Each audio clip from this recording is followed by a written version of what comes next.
জলবায়ু পরিবর্তনের প্রভাব রয়েছে এই নেত্রকোনায়। নেত্রকোনায় শিক্ষা সহ স্বাস্থ্য ব্যবস্থার বেহাল দশা রয়েছে, কর্মসংস্থানের অভাব রয়েছে। আমরা একটি জনকল্যাণমুখ রাষ্ট্র তৈরি করতে চাই, যেখানে মানুষের শিক্ষা, স্বাস্থ্য এবং কর্মসংস্থানের অধিকার নিশ্চিত হবে।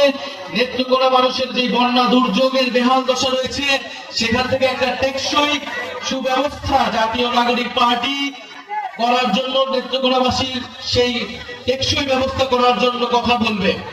প্রিয় নেত্রকোনাবাসী, যারা এখানে স্থানীয় সংগঠক রয়েছে, তারা আপনাদের কথা শুনবেন, আপনাদের অধিকারের জন্য কথা বলবেন। আপনারা জাতীয় নাগরিক পার্টির হাতকে শক্তিশালী করুন।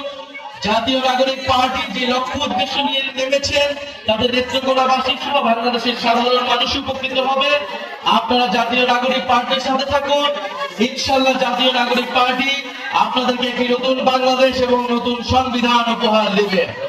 ইনকিলাব ইনকিলাব, ক্ষমতা না জনতা,